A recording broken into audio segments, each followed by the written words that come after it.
Okay, ready to go again. So the foundation has been laid, meaning I've prepped my skin, but now it's time to actually put foundation on my face. So I'm going to show you how I apply our botanical foundation. Made by RCMA, this is a wax-based foundation, which I think when I say that to people initially, their response is, oof, wax, you know, it's gonna feel like all thick and cakey on my face, and it's actually the exact opposite. The fact that it's wax-based is wonderful. It actually sits on the upper dermis of the skin. It doesn't absorb into the skin, which, you know, things that absorb into the skin also make their way into your bloodstream, which is why we care about using all natural skincare, since our bodies are absorbing it. But with the foundation, it's actually designed not to be absorbed by the skin. So it's going to set on there. The wonderful thing about this, never mind the fact that it's insanely compact and easy to travel with and able to be carried on a plane, but it's got really high levels of pigment in it. And that by nature in itself is going to allow you to use very little of the product. And you can build the product. So if you want more coverage, you can have that. If you want less coverage, you can have that effect as well. So how to apply it, because this format might look new to you. Lots of options. You can stick your finger in it, dot it on your face, and rub it in with your fingers. That's fine. I use a variety of methods depending on my mood, and I'm going to show you two of those today so you can see some options. So here is our Blenderful sponge, which I have dampened and squeezed out excess water. And I'm going to take that Blenderful sponge and literally just tap it right into my palette here. Get some on there. I mean, literally you're going to see for yourself how little I use. And I'm just going to dab it on my face. Using a damp Blenderful is going to give you lighter coverage. If you want heavier coverage, you know, using your fingers, you know, putting a heavier application on, that'd be a way you can get heavier coverage. You can use a dry sponge, and this is, like I said, this is our Blenderful sponge. You can use little white, I've got one here to show you, a little non-latex sponge. This works as well, but I like the Blenderful just for the texture, that how it goes on the skin. You'll see just the shape of this. See the flat bottom there? That can be used if you want to, you know, you rub it into your neck, and I also use that flat bottom to put powder on. So it's a very versatile tool is really what the message I'm trying to deliver here. But you can see, can you see?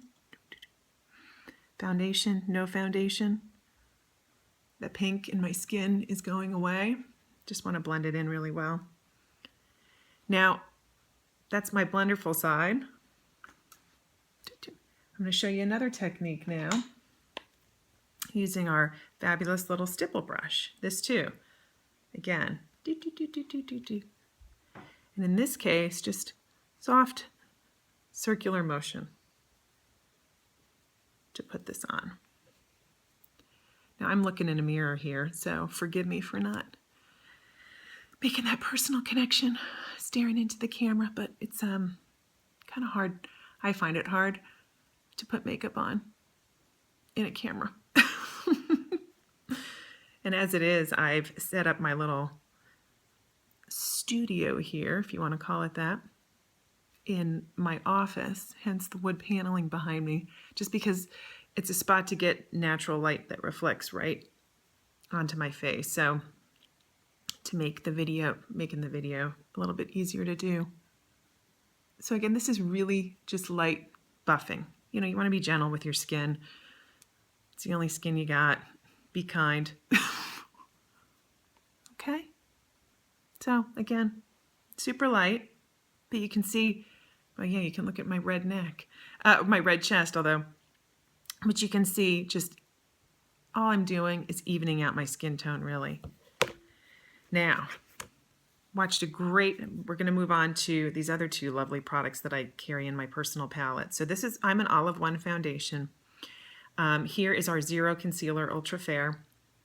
Here's our number 2. So the number 2 I use for covering up imperfections, like I have any, but pimples, whatever you want, trying to hide. And then the one that you can see I use a lot, is my highlighter, and I'm going to show you how I use that right now. So just going to dab my finger right in there. and plop this goodness right along under my eye here. Sorry, see, I'm getting to the bottom. I've broken into the bottom here, so. Okay, you can see that. Back to this brush. And what I'm going to do is just do soft circular motion right over the top of my eye to get some of it on the top of my eye as well. This is going to create kind of a little highlight effect. You can see it, can't you? Ooh la la. And I really love getting it on the top of my eye like that, simply because, again, you can see, if you compare my eyes now, brightness, darkness. And we like bright. We like to put that brightness out into the world and say, hi, I'm here, I'm happy. No darkness, we like light.